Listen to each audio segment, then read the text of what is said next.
আপনি যদি দেখতে চান ওই ব্যক্তির দিকে, যেই ব্যক্তি পৃথিবীতে সবচেয়ে বেশি প্রশান্ত, যে ব্যক্তি পৃথিবীতে সবচেয়ে বেশি সুখী, এবং যে ব্যক্তি মুগ্ধতায় ভরা তার জীবন, এমন কোন ব্যক্তির দিকে যদি আপনি তাকাতে চান, তাহলে আপনাকে দেখতে হবে এই হচ্ছে সেই ব্যক্তি যিনি রাতের একটি অংশ, গভীর রাতের একটি অংশ, সুলুসুম মিনাল লাইল আখির, the last part of his night he devote for the worship of Allah subhanahu wa ta'ala। রাতের শেষ অংশ সে মহান আল্লাহ সুবহানাহু ওয়া তাআলার জন্য সে তার অংশটিকে, রাতের শেষের অংশটিকে নিবেদিত করেছে, এবং আল্লাহ সুবহানাহু ওয়া তাআলার ইবাদতে তার চোখ গলে গলে আল্লাহ সুবহানাহু ওয়া তাআলার জন্য, আল্লাহর ভয়ে এবং তার ভালোবাসায় তার চোখ গলে গলে পানি পড়ে। আপনি যদি এটা কোনোদিন অনুভব না করে থাকেন, তাহলে আমি আপনাকে কোনোদিনই বুঝাতে পারবো না। ইন অর্ডার টু এক্সপেরিয়েন্স ইট, এটাকে যদি আপনি বুঝতে চান, তাহলে রাতের সেই গভীর অন্ধকারে শেষ ভাগে দাঁড়ান, আল্লাহ সুবহানাহুর সামনে একবার দাঁড়ান, সালাত আদায় করুন, একটু কাঁদুন। আপনি দেখবেন যে রাজ্যের প্রশান্তি আল্লাহ সুবহানাহু ওয়া তাআলা আপনাকে দিয়ে ভরপুর করে দেবেন। আপনি সবচেয়ে সুখী এবং প্রশান্ত মানুষে পরিণত হবেন। মুগ্ধতা আপনার গোটা জীবনকে ভরিয়ে দেবে। এই জন্য রাসূলুল্লাহ সাল্লাল্লাহু আলাইহি ওয়াসাল্লাম বলেছেন, লাইসা শাইউন আহাব্বা ইলাল্লাহি মিন কাতরাতান ওয়া আসারান। আল্লাহর কাছে সবচেয়ে প্রিয় দুটো জিনিস, দুটো বিন্দু আল্লাহর কাছে সবচেয়ে প্রিয়, এবং দুটো চিহ্ন আল্লাহর কাছে সবচেয়ে বেশি প্রিয়। দুটো বিন্দু, একটি বিন্দু হচ্ছে আপনার চোখের পানি, যে চোখের পানি আল্লাহর ভয়ে আপনি ফেলেন, এবং সেই রক্ত, যে রক্ত আল্লাহর দ্বীনের জন্য আপনি ফেলেন। আর দুটো চিহ্ন আল্লাহর কাছে সবচেয়ে বেশি প্রিয়। একটি চিহ্ন হচ্ছে আল্লাহর দ্বীনের জন্য, আল্লাহর পথে আপনি যেই পদচিহ্নগুলো আপনি ফেলেন, যেমন আপনি মসজিদে এসেছেন আল্লাহ সুবহানাহু ওয়া তাআলার সন্তুষ্টি অর্জনের জন্য, এই চিহ্নটি আল্লাহর কাছে সবচেয়ে বেশি প্রিয়। এবং ফি ফারিদাতিন মিন ফারাইদিল্লাহ, আল্লাহ সুবহানাহু ওয়া তাআলার কর্তৃক আদেশকৃত যে ফরজগুলো আছে, এই ফরজগুলো যখন আপনি পালনের জন্য কোনো পায়ের চিহ্ন ফেলেন, কোনো দিকে আপনি যান, এটি আল্লাহ সুবহানাহু ওয়া তাআলার কাছে সবচেয়ে বেশি প্রিয়। সেই জন্য আমি আপনাদেরকে বলবো, প্রিয় ভাইরা বোনেরা, আপনি যদি চান কিয়ামতের দিন মহান আল্লাহ সুবহানাহু ওয়া তাআলা আপনাকে সেই সকল ব্যক্তিদের অন্তর্ভুক্ত করুন যাদেরকে আল্লাহ সুবহানাহু ওয়া তাআলা তার আরশের ছায়ায় আশ্রয় প্রদান করবেন, তাহলে অবশ্যই রাতের একটি অংশ আল্লাহর জন্য নিবেদিত করুন। সাবআতুন ইউযিল্লুহুমুল্লাহু তাহতা যিল্লি ইয়াওমা লা যিল্লা ইল্লা যিল্লুহু। যেই দিন আল্লাহর ছায়া ছাড়া কোনো ছায়া থাকবে না, সেই দিন আল্লাহ সুবহানাহু ওয়া তাআলা 7 শ্রেণীর লোকদেরকে তার ছায়ায় আশ্রয় প্রদান করবেন। এর মধ্যে এক ব্যক্তি হলো সেই ব্যক্তি যে রাতের বেলা, ওয়ারাজুলুন যাকারাল্লাহ খালিয়ান ফাফাদাত আইনা, যে ব্যক্তি আল্লাহ সুবহানাহু ওয়া তাআলাকে এমন সময় আল্লাহকে ডাকলো যখন কেউ তাকে দেখে না। কেউ তাকে দেখে বলবে না ছেলেটি তো খুবই আল্লাহওয়ালা, লোকটি তো খুবই দিনদার, এই লোকটি তো খুবই নামাজি, এই লোকটিকে দেখে অন্যরা বলবে না ইনি খুবই ভালো, উনি কোনো খারাপ মানুষ না। এইরকম তাকে কেউ অ্যাপ্রিসিয়েট করবে না, তাকে কেউ থ্যাংক ইউ দেবে না, তাকে কেউ গিফট দেবে না, অথবা কেউ তাকে কেউ তাকে কোন ধরনের উপঢৌকন তাকে দেবে না। এই সকল ব্যক্তি কেবলমাত্র আল্লাহ সুবহানাহু ওয়া তাআলার সন্তুষ্টির জন্য যখন সে একাকী থাকে, তখন আল্লাহর সামনে দাঁড়ায়, এবং ফাফাদাত আইনা, তার চোখ গলে গলে কয়েক ফোঁটা পানি পড়ে যায়। এই পানি কেউ দেখে না, কেউ মুছে দেওয়ার মতো নাই, যে পানিটা মুছে দিলে একটু আদর করলো অথবা তাকে একটু সান্ত্বনা দিলে, এমন কেউ নাই। এমন অবস্থায় কেবলমাত্র সে মহান আল্লাহ সুবহানাহু ওয়া তাআলার সামনে দাঁড়িয়ে গিয়েছে। এই ব্যক্তিকে কিয়ামতের দিন মহান আল্লাহ সুবহানাহু ওয়া তাআলা তার ছায়ায় আশ্রয় প্রদান করবেন। প্রিয় ভাই বোন, যদি আপনি এটা এক্সপেরিয়েন্স না করেন, তাহলে এক্সপেরিয়েন্স করুন। টেক দি ডিসিশন টুনাইট, আজকে রাত্রে সিদ্ধান্ত নেন যে এমন একটি অভিজ্ঞতা যেন আপনি অর্জন করতে পারেন।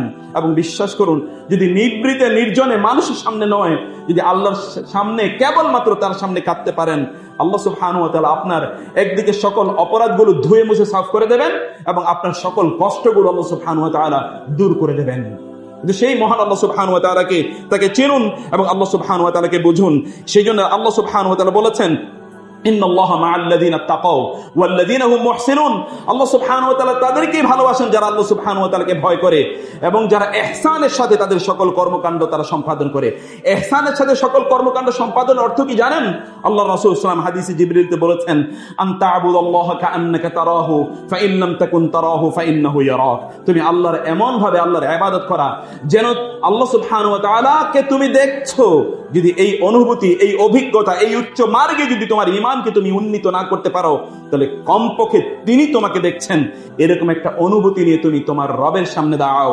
فأما من خاف مقام ربه ونهى النفس عن الهوى فإن الجنة هي المأوى وأما من خاف مقام ربه ونهى النفس عن الهوى কেউ যদি তার রবের সামনে দাঁড়ানোকে ভয় পায় এবং এই দুনিয়াতে সে নির্জনে নিবৃত এই জন্য তার রবের সামনে দাঁড়ায়, তার প্রবৃত্তিকে সে কোনো অবস্থায় আলিঙ্গন করে না, এটাকে সে প্রত্যাখ্যান করে, এইটাকে সে প্রাধান্য প্রদান করে না, তাহলে আল্লাহ সুবহানাহু ওয়া তাআলা জান্নাতটাকে তার আবাস হিসেবে নির্ধারণ করে দেবেন।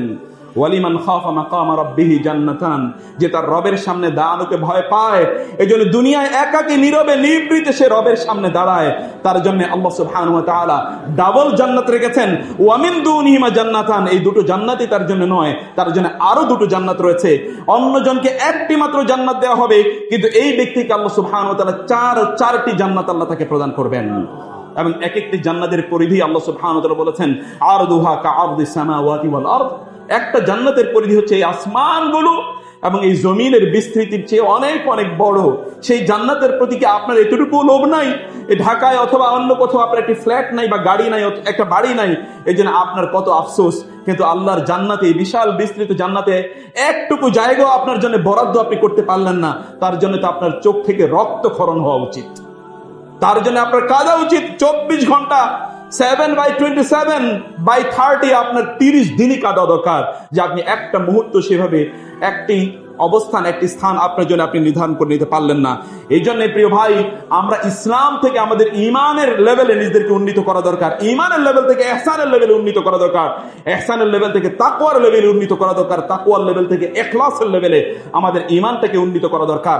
রাসূলুল্লাহ সাল্লাল্লাহু আলাইহি ওয়াসাল্লাম সহ সকল নবী রাসূলরা তাদের ইমানটাকে ইখলাসের লেভেলে তারা নিয়ে গিয়েছিলেন। আমরা কমপক্ষে ইখলাসের লেভেলে না নিতে পারলেও কমপক্ষে তো আমরা ইহসানের লেভেলে ঈমানটাকে নিতে পারি। শুধুমাত্র ইসলামের লেভেলে না রাখি যে মানুষ দেখবে আমরা শুধুমাত্র আমাদের দ্বীনি কর্মকাণ্ডগুলো সম্পাদন করলাম, এই লেভেলে রাখলে হবে না। আল্লাহ সুবহানাহু ওয়া তাআলা বলেছেন যে লোকেরা তারা বলে যে তারা ঈমান এনেছে, বললাম তুমিনু ওয়ালাকিন কুলু আসলামনা, তোমরা বলো যে তোমরা ইসলাম গ্রহণ করেছো, তোমরা এখনো ওয়ালাম্মা ইয়াদখুলুল ঈমানু ফি কুলুবিকুম, এখনো ঈমান তোমাদের অন্তরে ঢুকেনি। যদি ঈমান তোমাদের অন্তরে ঢুকতো তাহলে একটা ভিন্ন মানুষে তোমরা পরিণত হতে, যেমনি মানুষে পরিণত হয়েছিল সাহাবায়ে কেরাম রাদিয়াল্লাহু তাআলা আনহুম আজমাইন। সেজন্য প্রিয় ভাইরা, এমন কিছু লোক আছে আমি তাদেরকে জানি, চিনি, সেই সকল লোকেরা মানুষের সামনে থাকলো তারা আল্লাহকে ভুলে না, মানুষের থেকে একাকী থাকলো তারা আল্লাহকে ভুলে না। সকল অবস্থায় আল্লাহ সুবহানাহু ওয়া তাআলা বাইনা আইদিহিম ওয়া মিন খালফিহিম, তাদের সামনে এবং তাদের পেছনে, ওয়া বাইনা আয়ুনিহিম, তাদের চোখের সামনে তারা কেবলমাত্র মহান আল্লাহ সুবহানাহু ওয়া তাআলাকে রাখে। আপনার নিজকে আপনি ওইরকম একজন ব্যক্তিতে পরিণত করুন যে ব্যক্তি কেবলমাত্র আল্লাহ সুবহানাহু ওয়া তাআলাকেই তার সামনে রাখে। আপনি হয়তোবা তাকে বলতে পারেন ইন্ট্রোভার্ট, আপনি তাকে বলতে পারেন অন্তর্মুখী, কথা কম বলে। নো, সেই ব্যক্তি কথা কম বলে আপনার সাথে, কিন্তু তার রবের সাথে তার কনভারসেশন ঠিকই আছে, তার রবের সাথে তার কথাবার্তা ঠিকই চলে, তার রবের সাথে সবচেয়ে দামি যে কথা, সেই কথা এসে তার নিজকে নিয়োজিত নিবৃত রেখেছে। আপনি তো চ্যাটিং, ইমেইলিং এবং কনভারসেশন ইত্যাদির মধ্যে, মেসেজিং ইত্যাদির মধ্যেই শুধুমাত্র আপনি আছেন, কিন্তু এই সকল লোকেরা তারা চ্যাটিং, ইমেইলিং টু ফিমেইলিং ইত্যাদির মধ্যে তারা নাই, তারা কেবলমাত্র আল্লাহ সুবহানাহু ওয়া তাআলার সাথে কনভারসেশনে তাদের অধিকাংশ সময় কাটায়। এই জন্য সালাফদের মধ্যে অনেককে বলা হতো যে আপনি এই ঘরে একাকী থাকেন, আপনার সময় কাটে কিভাবে? তিনি বললেন যে তুমি কিভাবে বলো আমি একাকী থাকি? আমি তো আমার রবের সাথে আমার সময় কাটাই, আমি একাকী থাকি। তুমি দেখো না কোরআন, সে কোরআনের সাথে আমি সময় কাটাই। তুমি দেখো না আল্লাহর রাসূলের হাদিস, আমি তার সাথে সময় কাটাই। আমি একাকী কিভাবে সময় কাটাবো? তোমার চেয়ে আমার সাথী অনেক অনেক বেশি উন্নত এবং সম্মানিত, মর্যাদাবান। আমার কম্পেনিয়ন, আমার সাথী হচ্ছে আমার রব। আমার রবের সাথে আমি আমার সময়গুলো কাটাই। ভাই, এই জন্য বলছি, আপনি সকল অবস্থায় আপনি যদি আল্লাহ সুবহানাহু ওয়া তাআলাকে সকলের চেয়ে বেশি ভালোবাসতে পারেন, সকলের বেশি প্রাধান্য দিতে পারেন, আপনি যদি মহান আল্লাহ সুবহানাহু ওয়া তাআলার প্রতি আপনার নিজকে নিবেদিত করতে পারেন, তাহলে আপনার সন্তান আপনার চোখের নয়নের মণি, আপনার অন্তরের, আপনার চোখের প্রশান্তিদায়ক, আপনার স্ত্রী আপনার চোখের প্রশান্তিদায়ক, আপনার বাবা মা আপনার জন্য জান্নাত, এবং আপনার সকল আয়োজনগুলো আপনার জন্য জান্নাতের টুকরায় পরিণত হবে। যদি আপনি কেবলমাত্র মহান আল্লাহ সুবহানাহু ওয়া তাআলার জন্য সবকিছুকে নিবেদিত করতে পারেন, আপনার স্ত্রীকে ভালোবাসা, আপনার সন্তানকে ভালোবাসা, আপনার স্বামীকে ভালোবাসা, আপনার বাবা মাকে ভালোবাসা, এবং আপনার সবকিছু যা কিছুই আছে না কেন সবকিছুকে ভালোবাসা কেবলমাত্র যদি আল্লাহর জন্য নিবেদিত করতে পারেন, কেবলমাত্র আল্লাহর উদ্দেশ্যে করতে পারেন, তার সন্তুষ্টির জন্যই করতে পারেন, তাহলে আল্লাহ সুবহানাহু ওয়া তাআলা সবকিছুর মধ্যে বারাকা প্রদান করবেন।